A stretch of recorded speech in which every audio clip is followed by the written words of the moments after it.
Estamos esperando a que se suban un poquito más. Como para ir empezando en lo que terminan de subirse sus compañeros, ayer les dejé un poco el germen de lo que significaría evaluar un paciente con diarrea preferentemente aguda, aunque ya les venía yo poniendo alguna variedad de escenarios posibles, ¿no? De paciente joven, de paciente mayor, de presentación aguda de la diarrea, etcétera. Un poquito de pasadita la mención de los niños, que no es lo que a mí me ocupa, sería en pediatría y es un tema muy importante, y del uso de la reposición hídrica por vía oral preferentemente.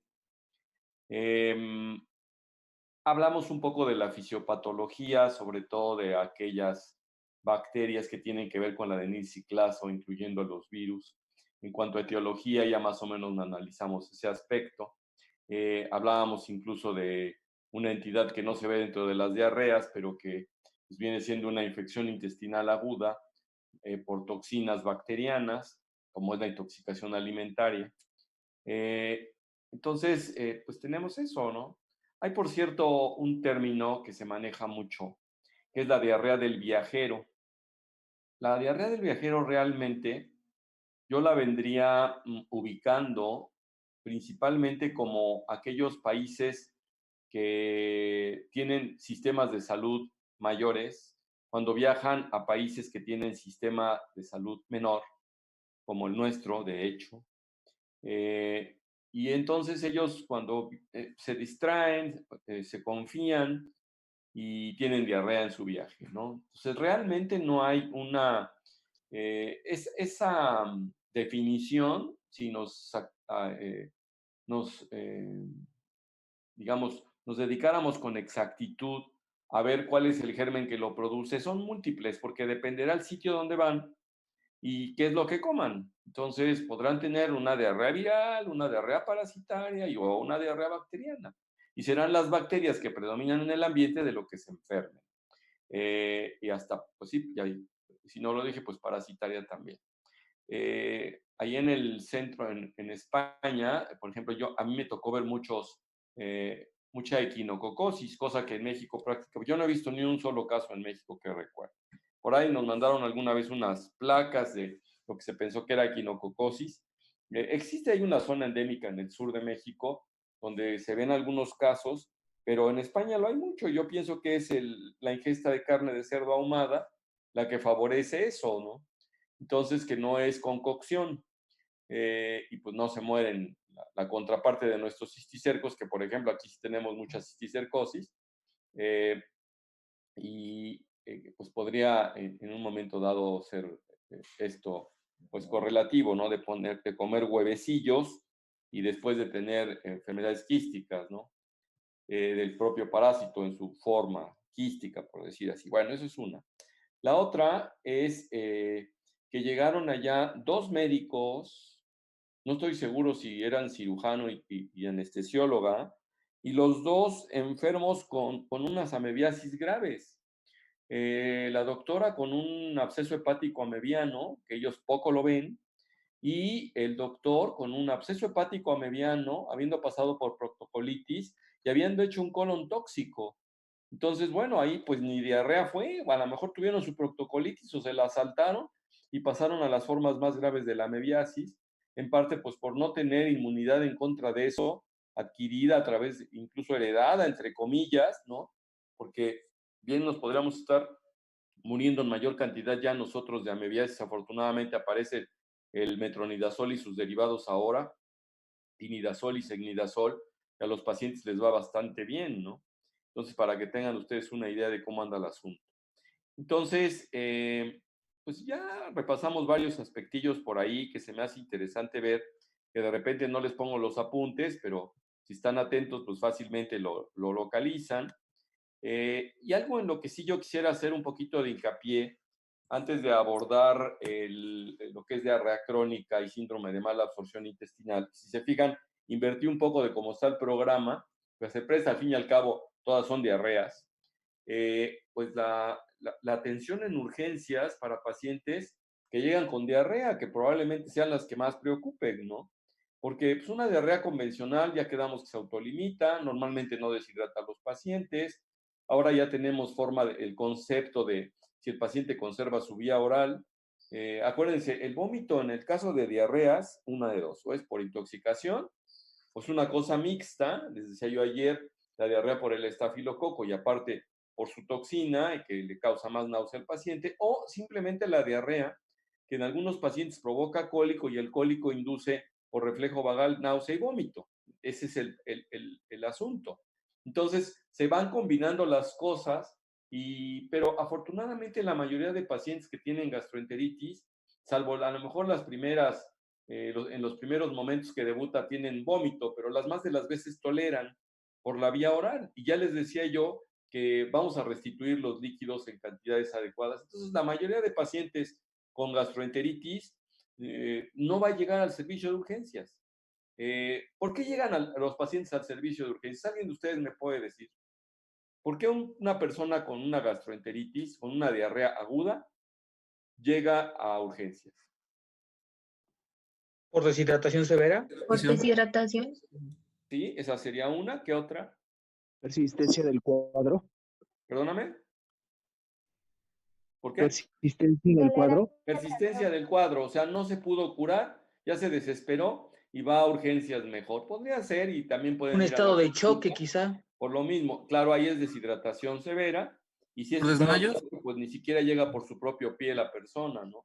A veces no tiene que ser severa la deshidratación, puede ser una deshidratación moderada y ya hace que los pacientes vayan. Otros simplemente es que se asustaron y ya evacuaron muchas veces, todavía no tienen ninguna manifestación de deshidratación afortunadamente y llegan a urgencias, o sea, tienen todas esas opciones. Y otra importante, hay otros que solamente tienen vómito y es algo que no les he mencionado clínicamente, que en ocasiones llego a ver pacientes que tienen dolor abdominal, que es otra de las causas por las que llegan, y es a donde iba yo, es dolor abdominal. El dolor abdominal habitualmente es cólico, pero no faltan los pacientes que tienen espasmos severos y es un dolor persistente, persistente, persistente, persistente, que eso es lo que hace que lleguen a la consulta. En ocasiones llegan los pacientes por íleo, se distienden solamente, no en el contexto del desquite hidroelectrolítico, sino de abuso de los anticolinérgicos. Sobre todo que ustedes leen en la cajita que pues trae hasta las instrucciones del uso de la loperamida, del Imodium, dice una tableta con cada evacuación diarreica. Y ya nada más hasta ahí se quedan y no terminan de leer, máximo 3 en 24 horas. Entonces, ya tuvieron 8 evacuaciones y se tomaron 8 tabletas del anticolinérgico y a lo mejor se les quita la diarrea y ahora ya lo llevaron a un hilo al paciente y esto, antes se utilizaban mucho las gotitas para los cólicos en los niños y no era infrecuente ver eso, ¿no? Entonces, ahí tienen ustedes varios de los motivos por los que va llegando los pacientes a urgencias. Entonces, Doctor, ¿sí? doctor, una disculpa, perdón que lo interrumpa, pero dice mi compañero que lo sacó apenas Zoom hace como unos 5 minutitos y que está otra vez en sala de espera. Ya los metí. ¿Ya? Sí, Gracias. ahorita que empezaste Sí, gracias. ya les estaba ya autorizando la entrada. Bueno, porque así lo asumí. Bueno, ahorita no tengo nadie en espera, ¿eh? Por cierto. Ya me avisan si van teniendo alguien que dicen ustedes que lo saca el Zoom. Está interesante el criterio. Bueno, entonces vamos a aprovechar porque luego se me olvida. Aprovechemos la interrupción. Que luego se me olvida pasar lista y como que es una obligación que tenemos. Ayer hubo una junta de la academia, bueno, en realidad informativa de profesores. Entonces, pues están haciendo hincapié, preguntándonos qué estamos utilizando, etcétera, ¿no? Permítanme un segundito porque se nos fue. Vamos a ver. Vamos a dejar de compartir pantalla un momentito mientras paso lista. Hoy voy a pasar lista de reversa. Jacqueline Zamora. ¿Andas por ahí, Jacqueline? Presente, aquí estoy. Araceli Soriano. Presente, doctor. Alexis Sánchez. Presente, doctor. Berta Sánchez. A ver si adelante hacemos un pequeño ejercicio si tienen video para que cuando pase lista ponga su carita y los vaya yo conociendo. cuando menos que sepa yo quiénes fueron mis alumnos, porque pues hasta el año que entra, todo este año ya definió el rector que no habrá clases presenciales. Berta Sánchez, y además, bueno, para terminar con lo que les dije ayer, por cierto, de la junta de ayer, tenemos prohibido así expresamente citarlos a ustedes presencialmente a donde sea, ¿no? Independientemente de todo. Entonces es una cosa que está definida expresamente de parte de las autoridades. Por eso decía yo, no, pues organizamos una reunión, ¿no? Con sana distancia, que se quitan los cubrebocas y de 1.5 metros para que nos conozcamos ahí, ¿no? Intercambiamos energías. Realmente eso ahorita está prohibido. Entonces, pues ustedes verán, pueden estar viendo mi cara persistentemente, pero pues también de ustedes hacia acá, pues a ver si a futuro podemos hacer. Otra cosa es preguntarles enfáticamente si estaban teniendo broncas para la comunicación. Por ejemplo, ahorita que se salen y entran, la verdad es que tampoco voy a ser tan estricto, decir, ya te saliste ni modo, no. Por supuesto, les damos la entrada. Incluso estamos hasta manejando ese hermoso valor que se llama honorabilidad entre nosotros. No somos honorables. Siento riquísimo que podamos estar haciendo eso. Entonces, el otro era, ¿les quedó claro a ustedes cuál va a ser el sistema de evaluación en la primera clase? Sí, doctor. Sí, doctor. Bueno, entonces hay un pleito que nos decían que por favor. Otros me están pidiendo constancias de que estoy dando las clases. Más adelante les digo a ver si pongo su pantalla, le tomo una foto y la subo para que ellos la tengan. Y ahí me parecen bien esas medidas, la verdad. Bueno, Berta Sánchez, ya siguiendo con la lista. Sánchez Méndez, Berta, ¿andas por ahí? No se pudo conectar, Doc. Ni hablar. José Romero. Presente. Michelle Rodríguez. Presente. María Ramírez. Por cierto, regresando un poco con Berta, no tiene muchas faltas, pero hay que checar por qué no pudo. Claro, si no pudo por una cuestión personal, pues ya, que no se preocupe, que ya tiene su falta. Pero si es una cuestión técnica o alguna cosa así, que nos digan para tratar de facilitar ese aspecto, ¿no? Que más bien sería eso. No me preocupa mucho porque ya les mandé el material. Ciertamente no me van a escuchar a mí y yo quiero que el que me escuchen para ustedes sea un plus, no una repetidera de lo que ya pueden leer. Ese es el punto. O sea, yo eso es lo que quiero aportar en ustedes, que ustedes por escucharme sientan que hay un plus. Eso es lo importante, ¿no? O sea, si yo no soy médico improvisado, ¿no? O sea, conozco, pero no conozco todo. Sin embargo, conozco muchas cosas que no están escritas. Y es a donde yo creo que puede ser valiosa la participación de mi parte hacia ustedes. María Ramírez. Presente. Yesenia Parcero. Presente, doctor. Itzel Pani. Presente. Alma Navarrete. Presente, doctor. Montserrat Mauricio. Presente, doctor. Edgar Martínez. Presente, doctor. Harumi. Presente, doctor. Araceli López. Presente. Santiago Herrera. Presente, Doc. Lilia Hernández. Presente, doctor. Jorge Guzmán.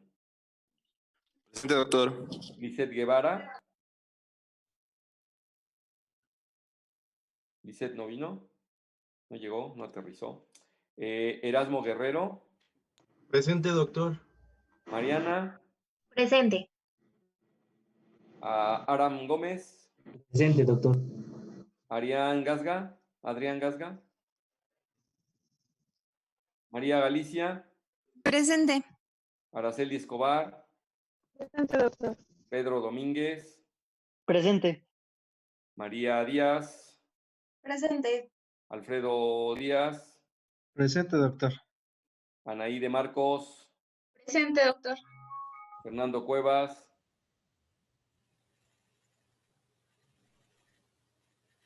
Michelle Cuautle. Presente, doctor. Merced Cuapanteca. Presente, doctor. Aidet Cruz. Presente, doctor. David Cholula. Presente, doctor. Juan Camaño. Presente, doctor. Y Sandra Becerra. Presente, doctor. Perfecto, Sandrita. Pues ya quedamos entonces. Entonces espero que me hagan comentarios de lo que tiré al aire ahorita. Bueno, era la cosa de cómo llegaban los pacientes a urgencias, ¿verdad?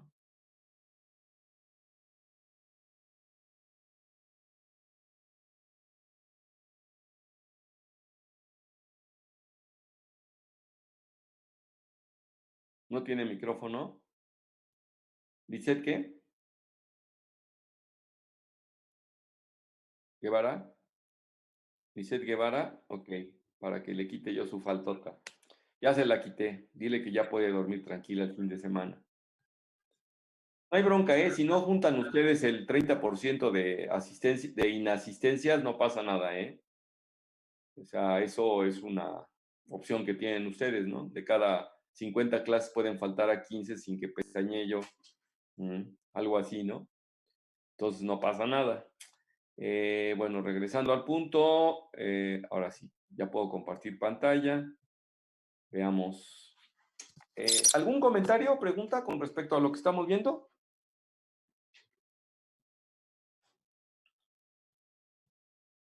Ciertamente para que les ponga yo el 10 completo, de repente pongo preguntas que no vienen en todo el material que les mandé, pero que sí vienen en el material que yo les dije verbalmente.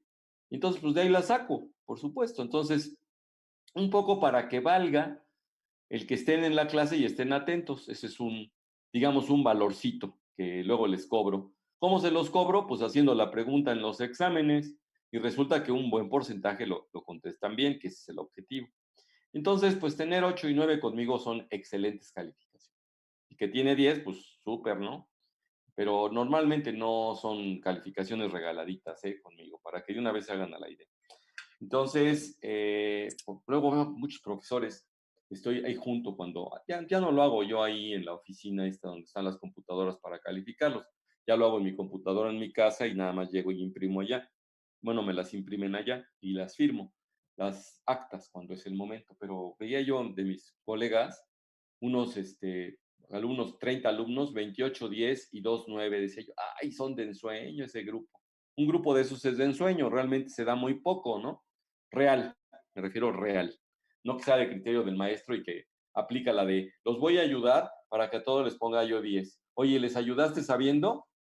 Que a lo mejor ni saben y tienen 10. No, pues sí, sabiendo sí, pero todos tienen 8. Pues qué ayudadota. Eso sí les ayudaste. Todos saben el 80%. No, pues es una maravilla. La verdad, o sea, real. 80% de un grupo, pero que sea ese 80 real, es una maravilla. Entonces, cuando ustedes ven 10, 10, 10, puros 10 y 3, 9, dices, caray, qué grupazo le tocó al doctor. Pero luego ves que califica otras 3 actas y es exactamente igual. Uy, ay, ay, ya sé de qué se trata. Bueno, entonces, ¿cuál es el objetivo aquí de su servidor para con ustedes? Que sepan, que sepan.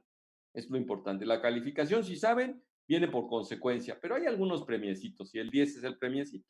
Y ustedes mismos se lo dan, no es que yo se los dé, porque como es contra calificación objetiva, mi criterio prácticamente no vale nada más que el 10% y como lo tomo del promedio previo, pues prácticamente para fines prácticos yo no soy el que opino en la calificación de ustedes. Ustedes solitos se califican. Bueno, entonces ahora sí ya regresando a la Tierra, miren, estas diapos que puse acá de la Organización Mundial de la Salud hablan un poquitín de la clasificación de las deshidrataciones, ¿no? Entonces, puede haber diferencias de criterios, pero si la deshidratación es incipiente, la verdad es que no hay ni signos ni síntomas. Cuando es moderada, el paciente puede o no tener sed, porque algunos pacientes que tienen gastroenteritis, y por cierto, este término de gastroenteritis, luego se pelean porque dicen, pero si no ha vomitado ninguna vez, ¿por qué dice usted que es gastroenteritis? Pues sí, tienen razón. Y la terminación itis es inflamación. Entonces, inflamación del estómago y de los intestinos. ¿Y quién dice eso? Pues pueden tener razón, pero es una forma de decirle a la diarrea. Podemos entonces decir diarrea aguda, diarrea infecciosa aguda. Y entonces el vómito, ¿cómo lo justifica? Ya hablamos un poquito de eso. Entonces hay pacientes que están nauseosos y no sienten ni sed. Entonces pueden estar inquietos, puede haber reducción de la elasticidad de la piel y los ojos hundidos. Esto de los ojos hundidos y de si ustedes palpan los globos oculares y o se hunden fácilmente, porque tienen menos turgencia en la porción retroocular, pues a lo mejor requiere de que conozcamos al paciente antes y después, pero pues pueden ustedes tener esa idea. Hay personas que de suyo tienen ojitos parecen tlacuachitos, y pues no saben si los tienen hundidos o no, ¿no? O algunos hindús que tienen como su sombra periorbitaria, pues no saben si traen desnutrición o no, y luego son flacos, ¿no? Y luego tienen la boca seca, a lo mejor están nerviosos, pues no forzosamente están deshidratados, ¿no? Y en el caso de la urgencia de la piel y de la elasticidad, si son pacientes de la edad de ustedes o mía, todavía se puede ver la turgencia de la piel, pero si se trata de nuestras abuelitas ochenteras, pues, ¿cuál turgencia? Ya de por sí no la tienen y todas arrugaditas, ustedes la agarran la piel y se queda plegadita como una sábana, ¿no? Entonces a veces ese dato no sirve mucho dependiendo de la edad. Entonces les digo, estos precisamente son las diferencias que quiero irles aportando.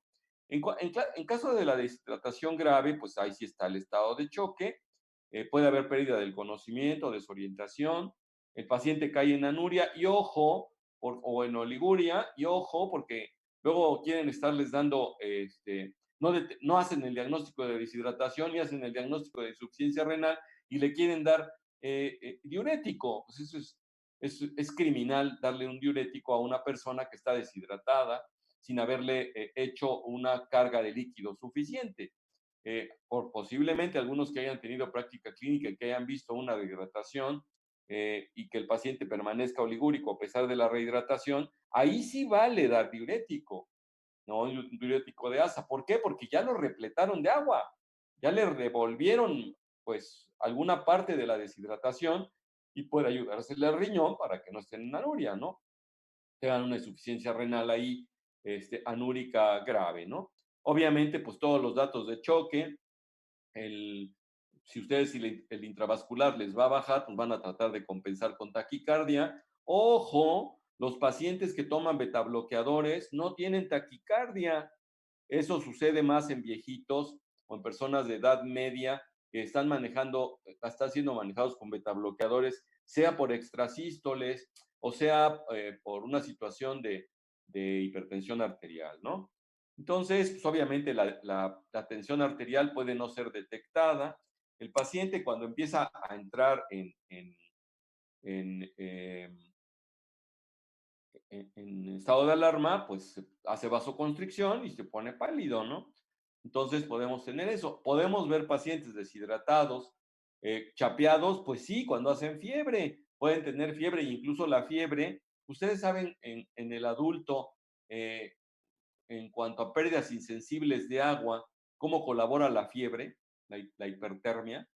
¿Alguien ha escuchado? Para cuando hagan sus cálculos de pérdidas, las pérdidas insensibles pues pueden ser ahí, por decir así, no sé, 4, 5 mililitros por kilo por día, ¿no? A lo mejor 200, 300 mililitros, 400 si ustedes quieren, ¿no? Pero y cuando tienen hipertermia, un paciente que ha tenido 2 horas de 39, le bajó a 38 una hora, le volvió a subir a 39 2 horas, le dieron algo, super sudó y bajó a 36, a 37, no sé. ¿Cómo calculan ustedes lo que perdió de agua un paciente que está en ese estatus? ¿Alguien sabe?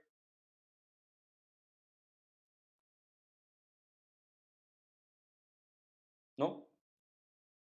¿No hay? ¿No hay? ¿No hay? Creo que son 150 mililitros por cada grado que aumente, arriba de 37. Miren, es 1 mililitro por kilo, por hora, por grado de temperatura por arriba de 37.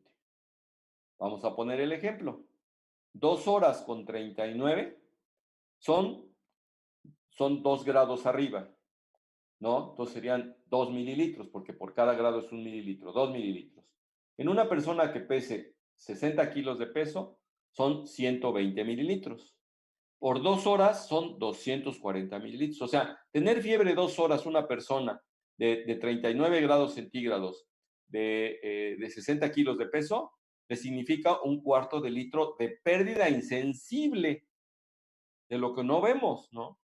Aparte, pues si está evacuando, pues calcúlenle cuánto evacúa. Una de las cosas así que me cuesta trabajo, luego les digo, ¿sabes qué? Toma suficiente líquido como para calcular cuánto evacuaste. ¿Quién calcula cuánto evacuó, no?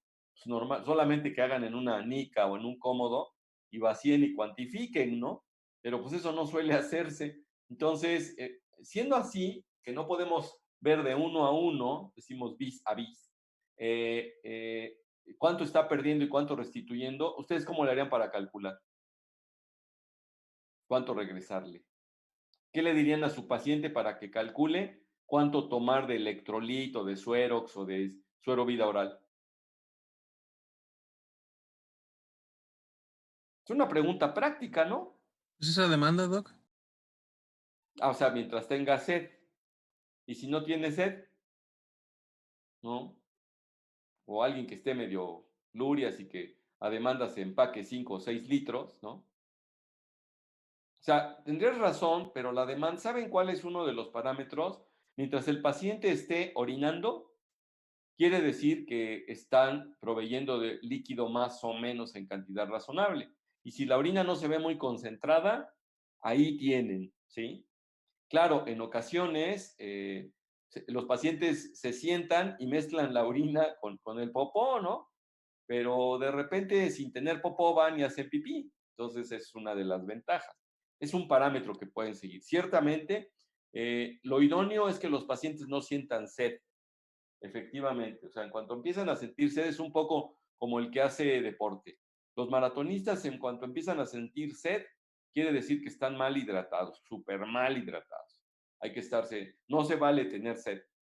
Bueno, entonces ahí tienen ustedes la deshidratación considerada leve del 5% del peso. Esto también, esto fue una cosa de que normalmente en Zaragoza, España, hacen su feria del agua y pues participan los médicos con esto y entonces entre 5 y 10 del peso corporal.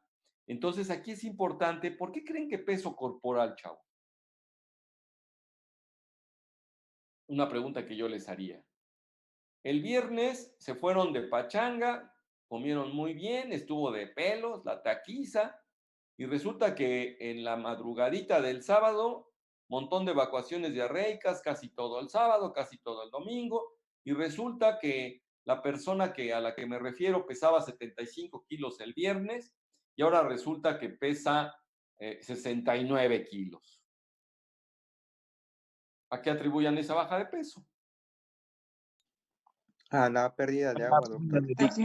Exacto. el peso Entonces, un corporal buen es de parámetro para medir eso, claro, eso implica dos cosas. Implica el saber el peso previo y el peso actual.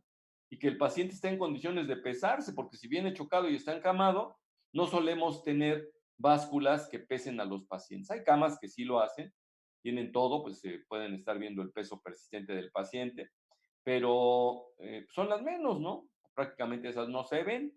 Entonces ahí tenemos. Y si no, tenemos otros datos que ustedes pueden ver acá en esta diapositiva. Y ojo, porque cuando los pacientes tienen choque y en la última línea donde dice indican colapso intravascular y choque, la palidez, flacidez, pulso rápido y débil, hipotensión y oliguria, ojo, porque ahí las venas no se ven y si no son buenos para canalizar, no se puede y entonces hay que optar para la hidratación por un catéter central. Les traigo como curiosidad acá esta diapositiva, porque ustedes conocen los punzocats, ¿no? ¿Todos conocen los punzocats? No, doctor. ¿En serio? Bueno, tú que me dijiste, ¿no? ¿Has ido a práctica clínica? Sí, a la 1 nada más. A la 1. ¿No te has dado tu vuelta por urgencias? Bueno, cuando estuve no me tocó en urgencias, pero pues sí, obviamente sí he ido ¿Te has al área dado de tu urgencias. vueltita? ¿Has visto pacientes con suerito? Sí, uno que otro. Ok, y el suerito, ¿qué tiene en la vena metido el paciente? ¿Por dónde se lo meten? ¿Por un tubito Sí. o por una aguja? No, perdón, por una aguja. Ok, exactamente eso es lo que habría que aclarar. Entonces, en realidad es un tubito de plástico. Con una aguja se introduce, pero esa aguja va forradita por un tubito de plástico. Entonces, una vez que tienes en la vena el tubito, sacas la aguja y nada más queda el tubito que es chato. El tubito no es puntiagudo como la aguja. Y normalmente es un tubito como de plástico. Eso es lo que se le llama punzocat. Entonces, bueno, nada más, ya regresando, las agujas en general, cuando ustedes ven que una jeringa trae una aguja 18, es una aguja más gorda. Si trae una aguja 22, que es una manera de clasificar en G, jauge, ese 22 significa que es más flaca. Un 14, pues que es mucho más gordo, y en realidad, pues es bastante gordo un 14. Miren ustedes la cantidad, han visto ustedes las bombas de infusión que tienen los pacientes a un lado para inyectarle con presión a los pacientes. Eh, ¿Ustedes se han preguntado cuál es el mecanismo por el cual las bombas de infusión hacen que inyecten agua o el líquido que están inyectando? ¿Cuál es el mecanismo? ¿Cómo le hacen? Porque ustedes a lo mejor si tienen una manguera y le soplan, pues empujan fuerte, pero pues aquí no se vale soplarle.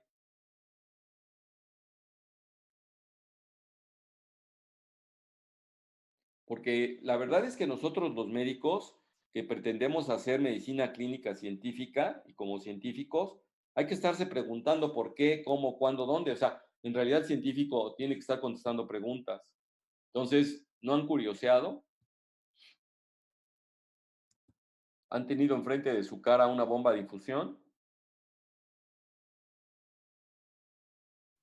¿Qué no es por presión mecánica? Sí, es una presión mecánica. ¿Y cómo la hace, Alma?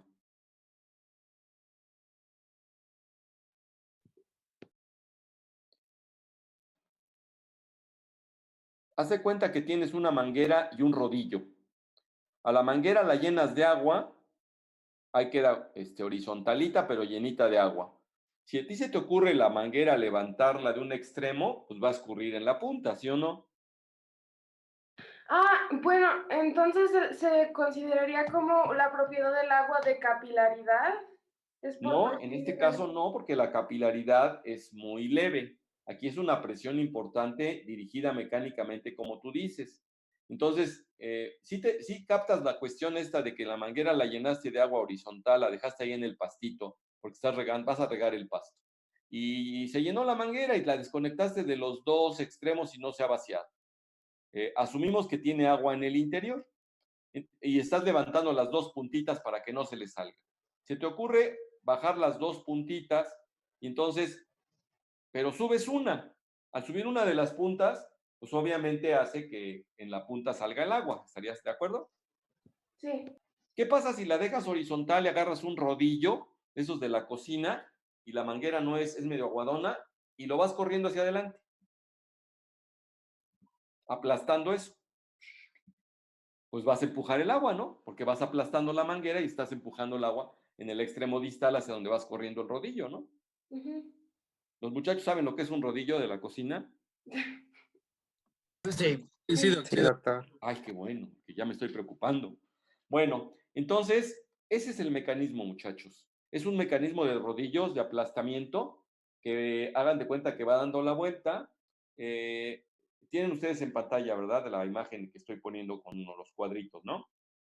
La Sí, grafiquita doctor. que está de Sí, color. doctor. Bueno, entonces tienen ustedes la manguera y va pasando un rodillito de esta manera. Y no nada más es uno, son como dos o tres. Entonces, eso, ¿cómo creen que inventaron las bombas extracorpóreas para los pacientes a los que operaban de corazón o operan de corazón y tienen que sacarle la sangre del corazón para que éste pueda ser operado, derivarla hacia una máquina y volverla a meter? Pues tenemos que conectar tubos, sacar un tubo, por decir así, depende de lo que vayan a hacer, pues sacarán un tubo de la aurícula, por decir, o lo llevarán a la aurícula, de las cavas probablemente, porque ahí es donde llega la sangre, ahí la recogen, la pasan a la máquina y ponen otro tubo en la aorta, y ese tubo que está en la aorta hace que envíe a todo el organismo la sangre, incluyendo la circulación del propio corazón en las coronarias, ¿no? Entonces, eso nos va a permitir operar el corazón. Bueno, ¿cómo creen que se pueda bombear la sangre? ¿No? Que eso es lo importante. Bueno, pues del tubo que sacan, lo meten en una especie de cilindro y el tubo entra al cilindro por un agujerito, entra la manguera al cilindro y sale por otro agujerito. Y adentro del cilindro hay dos rodillos. Los rodillos están dando vueltas así. ¿Sí ven mis manos? ¿Ven mis manos, chavos? Sí, doctor. Esos doctor. rodillos que están dando vueltas hacen presión contra la manguera y la empujan. Eso lo inventó una persona que se apellidaba DeBakey, ¿sí? Incluso era la técnica de DeBakey. Entonces, al principio ni siquiera, ahora son unas máquinas automáticas. Antes era una palanquita que le daba vueltas. Incluso, no sé si ustedes sepan de la historia de la transfusión sanguínea, si alguien se los dijo. ¿Saben cómo se transfundía de un paciente a otro antes? No. Pues agarraban al paciente que iba a ser el donante y lo ponían en la cama, una cama más alta que el receptor, y por gravedad los enchufaban de las venas uno con el otro, con un tubo, a cada quien su aguja, al de arriba su aguja, al de abajo su aguja, conectada por un tubo, y normalmente la sangre iba a ir bajando hacia el que estaba abajo. De manera que si te descuidabas, se te pasaba la mano, el de abajo estaba pálido y el de arriba rojo, y si se te pasaba la mano, el de arriba se ponía pálido y el de abajo rojo. ¿Sí entienden? Era una manera de transfundirse por gravedad. O sea, si ustedes tienen en una litera a una persona y le enchufan a ambos sus venas, pues va a terminar por vaciarse la sangre del de arriba y llenarse del de abajo. ¿Sí captan? Sí, doctor. Sí, doctor. Aunque ustedes no lo crean. Así era. Bueno, después también surgió este rodillo y algunas personas entonces se encargaban de mover el rodillo en el cablecito para no tener uno arriba y uno abajo, los tenían uno frente al otro sentados o acostaditos en paralelo y entonces movían ese rodillo con una manivela. ¿Qué pasaba si le daban al revés? Bueno, pues eso le pasó a mi suegro, que en paz descanse, trabajó en el Hospital General, en el ahora universitario que no existía, a donde de repente ahora tenemos, pues a donde está el aula, las aulas multiusos, donde está la biblioteca y atrás todo eso que ustedes ven como edificios viejos, era el Hospital Civil, ¿no? Y en ese Hospital Civil se hacían esas prácticas, por cierto, y mi suegro padecía de brucelosis crónica, según él, porque decía que no había tratamiento para eso, cuando yo lo conocí, que pues él falleció en el 85. Entonces resulta que dice que en alguna ocasión le dieron al revés y era un paciente con brucelosis y entonces él recibió sangre del de enfrente cuando que él le quería dar al de enfrente. Entonces, ay, disculpen, ¿no? Tengan ustedes una idea. Bueno, todo este choro que les estoy pasando está relacionado con la forma que trabajan las bombas de flujo. Y lo que tiene que sorprenderles un poco es que podemos llegar, si es que el catéter, mira, desde el punto de vista de reglas hidráulicas, hidroestáticas, más bien, bueno, sí, de agua, que tenga que ver con una tubería, mientras más corto es el tubo y más gordo, más rápido fluye. Mientras más largo y más delgado, más lento fluye. Entonces, si tenemos, ahí es a donde viene la famosa capilaridad de la que me querías hablar tú. Entonces, por capilaridad serían gotitas solamente. Entonces, desde el punto de vista práctico, un día les voy a dejar de tareas a ustedes, muchachos, cuando tengan la opción de estar cerca de una. Créanme que a la altura de ustedes, uno de los mejores profesores son los enfermeros y las enfermeras en lo que a práctica se refiere. Pídanles que les enseñen, o vean ustedes si tienen jeringas, vean ustedes cómo son las agujas cuando dicen 22, cuando dicen etcétera. Una aguja 22 es sumamente delgadita, una 24 sumamente delgadita, ¿no? Entonces no podemos pasar más que 24 mililitros por minuto con una 24. Sin embargo, con una 14 podemos pasar más de un cuarto de litro por minuto. Para que vean ustedes cómo se puede hidratar. Entonces ahí les estoy pasando unos tips para su futuro cuando ustedes sean especialistas del área, intensivistas y demás. Creo que no voy a hacer análisis de las diapositivas que tengo a seguir, están muy claras. Preferiría yo más que analizar las diapositivas, es que me hagan ustedes preguntas sobre eso. Bueno, hoy pienso terminar con diarreas agudas, nos quedan 15 minutos, y ya no quiero hablar más de diarrea aguda y del concepto, sino ya para que la próxima clase veamos diarreas crónicas y síndrome de mala absorción intestinal, estrus celíaco, etcétera, ¿no? Entonces, a ver, muchachos, seguramente tienen muchas preguntas que hacer. Y si no, ya me voy.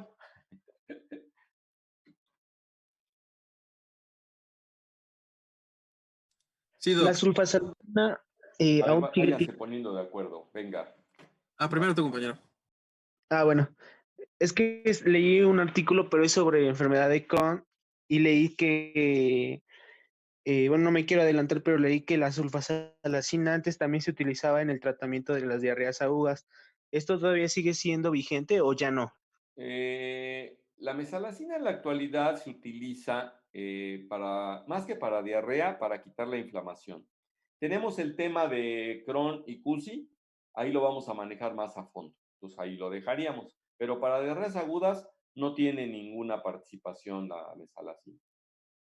No, También vamos a ver el sulfasalazina. síndrome de intestino irritable, donde también lo vamos a ubicar. Ya les quité la pantalla, ¿verdad? Ya, doc. Bueno, ahora si quieren, no sé si quieran levantar su manita, porque sean muchos o no importa, hablen si les van cediendo la palabra. Alguien más va a hacer pregunta, venga. Sí, Doc.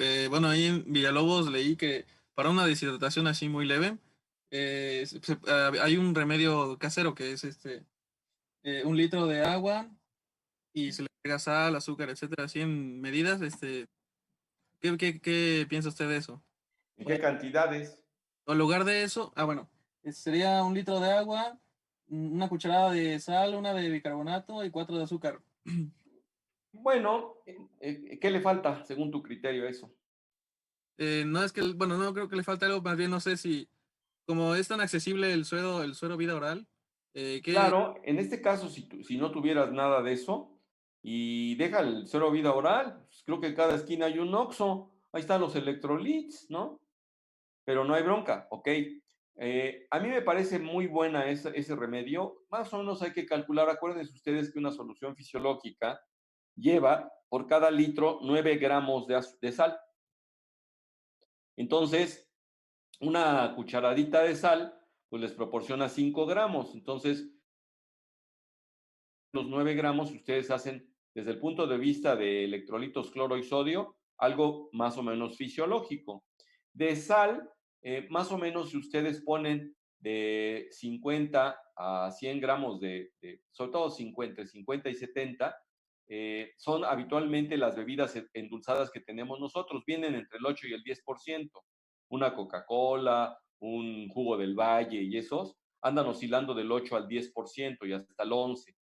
Entonces, ¿qué quiere decir? Que por cada litro son 100 gramos. Entonces, ahí sí pueden ustedes poner 5 cucharadas, por ejemplo, soperas en ese litro de agua y la tienen al 5%. Ya hicieron su solución mixta, por decir así, que equivale a la que se pone en la avena.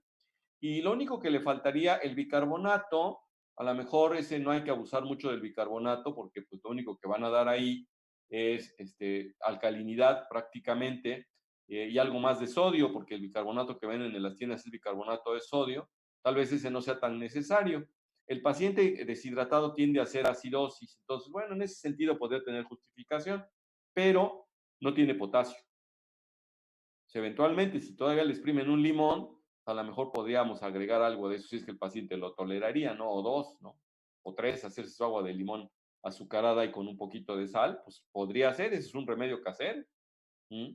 Entonces, ¿qué opino? Que sí puede funcionar parcialmente, claro que sí. ¿Mm? Eso sí, si se lo dan tibio, lo va a vomitar el paciente, ¿eh? Es mucho más fácil que caiga mejor una agüita más tendiente a ser fría o al tiempo que a estar tibia, ¿eh? Porque alguien me dijo ayer de lo tibiecito. Claro, un té de manzanilla o de hierbabuena tibiecito, pues es una maravilla, pero así esta solución no, ¿eh? Entonces, ¿sí queda contestado? Sí, Doc, yo lo preguntaba, por ejemplo, en el contexto de estar en un pueblito. Sí, claro, aplica, ¿no? Ahí está, y claro, siempre y cuando tenga vía oral tu paciente, porque si no tiene vía oral estamos fregados, ¿no? Y normalmente afortunadamente la Secretaría de Salud en ese sentido tiene una muy buena dotación de suero vida oral. Incluso luego yo les recomiendo que ese suero lo edulcoren un poquitín, justamente, o le den un poco de sabor para que no le genere tan desagradable a la persona que lo toma. Claro que si lo toleran así, pues qué bueno, pues adelante, ¿no? ¿Alguna otra pregunta?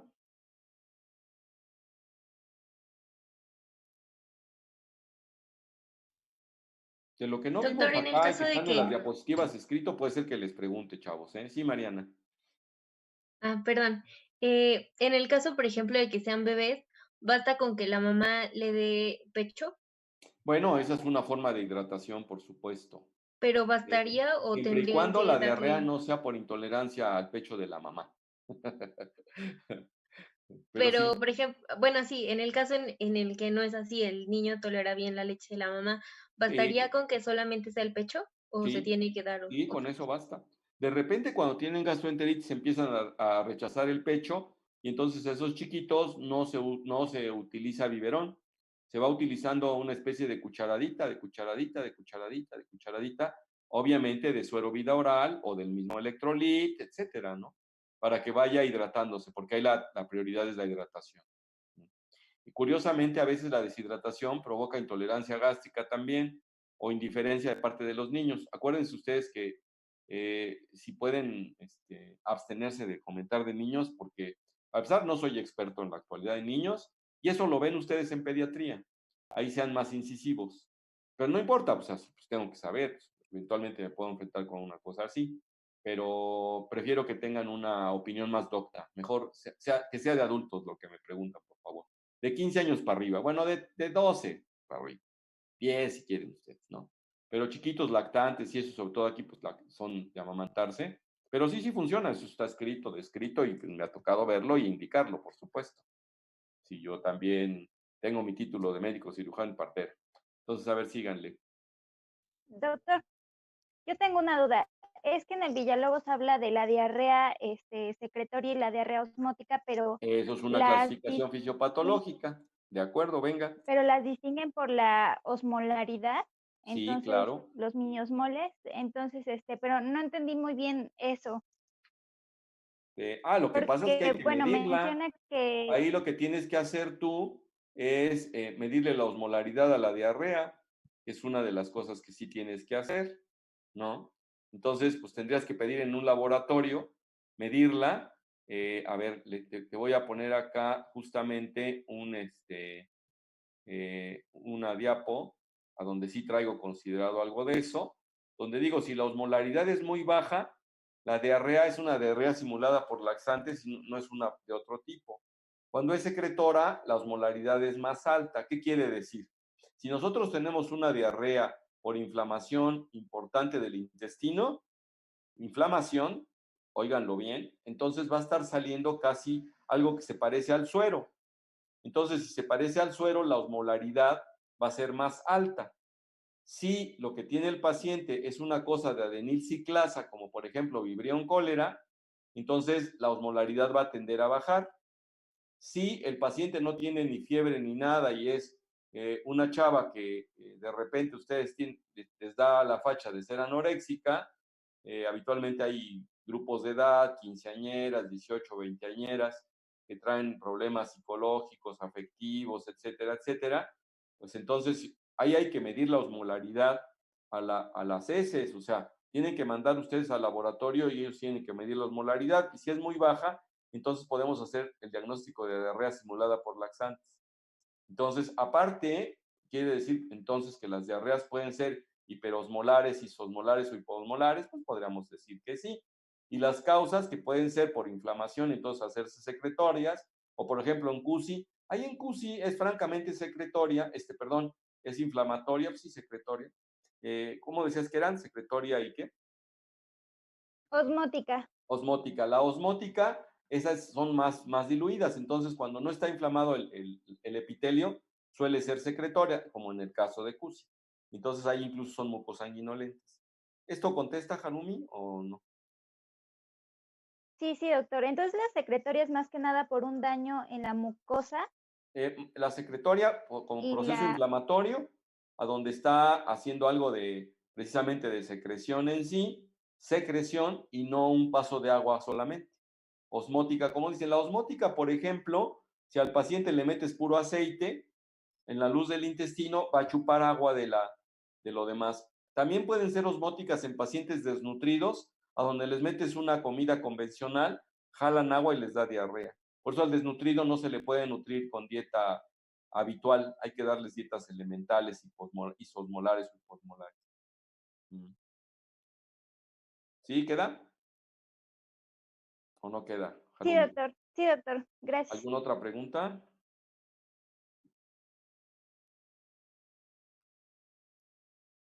A ver, jóvenes curiosos de la ciencia. Venga, ¿no? Doctor, Sí, en cuanto a lo que mencionó de la diarrea por laxantes, sí. es que, bueno, creo que es en el colon, pero había leído que aparte de la característica tal cual de la diarrea, que pues tiene una osmolaridad baja y pues las características del paciente, y aparte que normalmente son mujeres, leí que se mencionaba que en el caso de llevarse a cabo una endoscopía se podía apreciar Perdóname, un... lo que pasa es que pasó un camión que hizo mucho ruido y no escuché esto último, además voy a aumentar el volumen. Me estabas diciendo, sí, te escuché hasta que normalmente son mujeres y que, Ajá. ¿qué había de qué? Y había leído que cuando se les llegaba a realizar una endoscopía se podía ver como un cambio de coloración de la mucosa, que bueno, la mencionaban como melanosis coli, pero no sé qué tan No, la melanosis coli característico no sea. es característica de personas desnutridas o que utilizan demasiados laxantes, ¿eh? Y por cierto, al respecto, tendré yo que hacer algunas aclaraciones. Ahora que veamos constipación, vamos a conocer un poco más de laxantes o de medicamentos inductores de la evacuación, porque la mayoría de ellos lo que permite es que se humedezcan las evacuaciones, pero otros son nada más como lubricantes. Entonces, no todos están produciendo francamente las diarreas hiposmolares, pero la mayoría de ellos sí. Entonces, cuando meten aceite, por ejemplo, el Psyllium plantago, ahí les ponen a ustedes que es un laxante, pero ese no suele producir diarrea. Ese lo único que da es fibra y reblandece las evacuaciones. Hay pacientes que se llegan a estreñir con el Psyllium plantago porque su problema es de motilidad. Entonces, pues a esos pacientes hay que darles otro tipo de promotores de la evacuación que, si no laxantes, francamente, hacen que aumente la motilidad. Cuando aumenta la motilidad, la osmolaridad es más alta.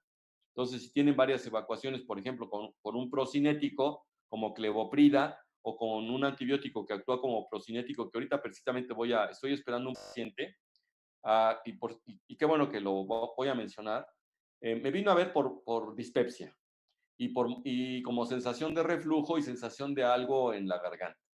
Entonces le mando un poco de disfagia o globus. Es un paciente de campo, pero tiene educación hasta la preparatoria y no le va mal. Entonces vive por acá, por Huejotzingo. Y resulta que, pues estudiándolo, le mandé la endoscopía alta por la disfagia que me mencionaba y el reflujo, y me dio la impresión de que traía intestino irritable, un paciente nervioso. Y ahora dice que está más nervioso por el COVID, por la COVID. Y entonces resulta que lo veo, le mando la endoscopia y se encuentra una lesión polipoidea en la epiglotis. Y pues bueno, dije, pues, lo de arriba está justificado no se le encontró nada en el estómago encontraron una gastritis folicular y dio positivo para Helicobacter pylori. Mejoró el paciente de su cuestión del colon irritable, lo mandé a Torrino consideró que no hay que hacerle nada a ese pólipo, que es una cosa benigna, es que más bien es una especie de papiloma y que ahí se lo pueden dejar por el momento. Okay. Entonces, resulta pues que le tengo que dar, porque está asintomático, tratamiento para Helicobacter pylori y utilicé el esquema concomitante, el que ya saben ustedes que lleva claritromicina, amoxicilina, lansoprazol y metronidazol. Al sexto día, o sea, ayer, me habla y me dice, oiga, doctor, me siento como distendido y me duele un poco el abdomen. Entonces dije, pues qué bueno que ya vas en el sexto día, ¿no? Y anoche me habla, oiga, tengo mucho dolor abdominal. Entonces, ¿por qué un paciente el que está recibiendo un medicamento de erradicación, en este caso, creen que tenga dolor abdominal? Bueno, porque estoy utilizando dentro de este esquema, la claritromicina actúa como procinético. Y si es un paciente que sufre de intestino irritable, el procinético está haciendo que tenga espasmo intestinal. Puede ser del colon o puede ser del intestino delgado, no lo sé. Eso es lo que le está provocando el dolor intenso. Entonces acá le está funcionando como, no me ha dicho que tenga diarrea, ahorita voy a esperar a que venga a la consulta. Pues es un hombre de menos de 40 años de edad, medio gordito, y nada más, ¿no? Entonces, ojo, porque también los procinéticos pueden generar esto, ¿no?